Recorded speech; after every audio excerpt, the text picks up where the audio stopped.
ассалому алайкум, бинандагони азиз, шунавандагони азиз. дар атрофи як мавзӯъ каме суҳбат хоҳем кард. чаро имрӯз шаҳрвандои тоҷикистон сарзамини тоҷикистонро тарк мекунанд? аз рӯи як тӯда авбошҳо ва як гурӯҳи дигар чопрусое ки дар тоҷикистон ғайриқонунӣ давладорӣ мекунанд.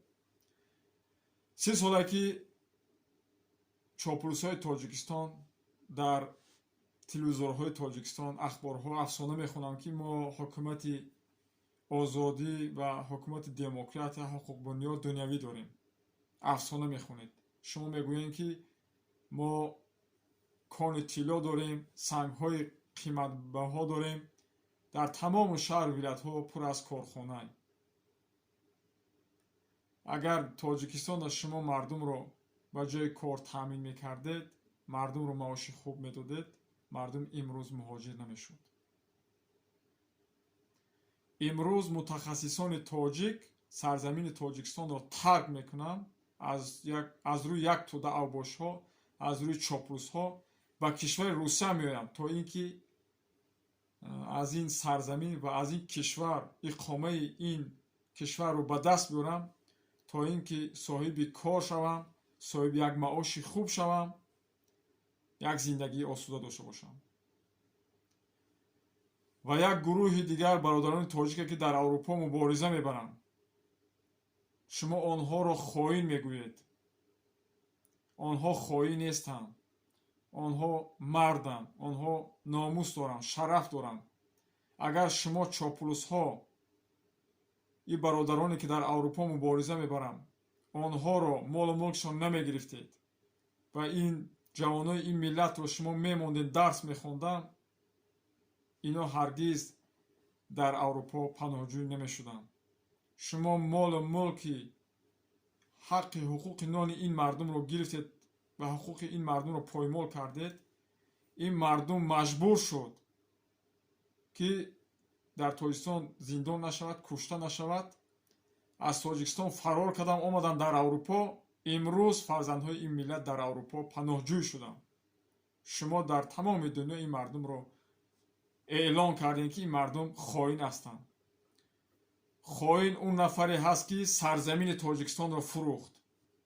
хоин он нафаре ҳаст ки тамоми ширкатҳои тоҷикистонро шикаст, оҳанпора кард, пулу молу мулки мардумро ғорат зад, овард дар бонкҳои свист дар аврупо дар номи насаби фарзандҳоятон мондед ва дар бритониё ва дар амрико пулу молу мулки ҳаққи мардумро ғорат задед, овард дар номи насаби фарзандотон мондед.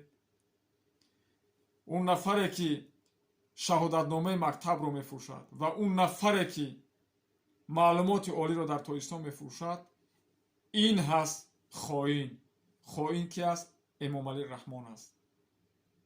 шумо 30 сол аст дар гӯшаи мардум афсона мехонед. шабу рӯз шумо афсона мехонед. шумо яқин бидонед, дигар ин миллат шуморо бовар намекунад. ин фарзандҳои ин миллат берун аз тоҷикистон мубориза мебаранд ва нафарҳое ҳастанд ки муборизам намебаранд. касе бошад набошад, шаҳрвандои тоҷикистон ки берун аз тоҷикистон қарор доранд, инҳо ҳаргиз дар тоҷикистон сармоя дигар намегузаронанд. сармоя намегузоранд. дигар ино шуморо бовар намекунанд. то вақте шумо чопулусҳо дар сари қудрат ҳастем, дигар ин мардуме ки дар Русия ва Аврупо ва Амрико қарор доранд, ино дар тоҷикистон сармоя намегузоранд. вақте ки шумо чопулусҳо решакан шудед ва ин ҳукумат, ин режим решакан шуд ва ин хоинҳо пушти панҷара рафтанд, баъд ин миллат аз берун меяд, дар дохил сармояшо мегузорад. дигар ин миллат ӯ собиқ нест ки ҳар афсонае ки шумо бигӯед ба миллат, ин миллат шуморо бовар кунад. дигар шуморо миллат бовар намекунад.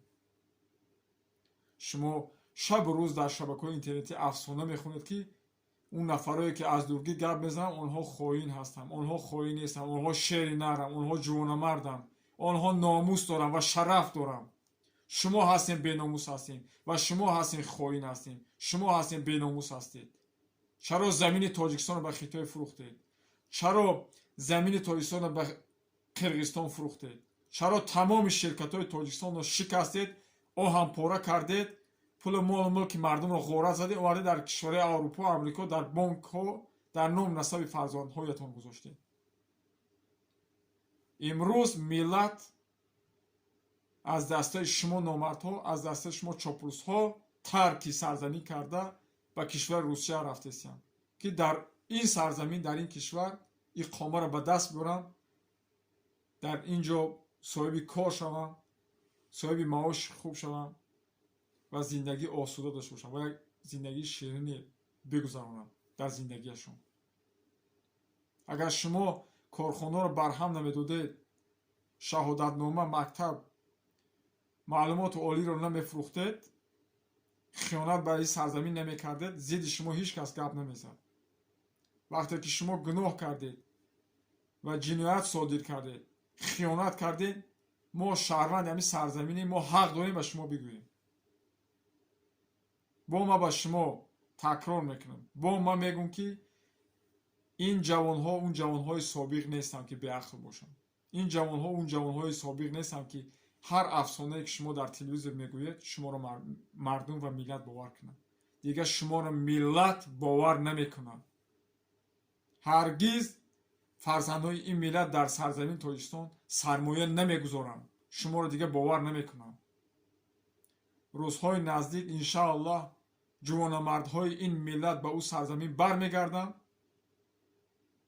تاجیکستان را آزاد میکنند، خائنها را پشت پنجره میبرند انشاءالله. بعد این ملت در اونجا سرمایه میگذارد. دیگر این ملت سرمایه در اونجا تا وقت شما هستین نمیگذارند و شما را هیچ کس دیگر باور نمیکنند. هرگز شما را دیگه ملت باور نمیکنند. باید این را شما یقین بدونید. هرگز شما را دیگه ملت باور نمیکنند.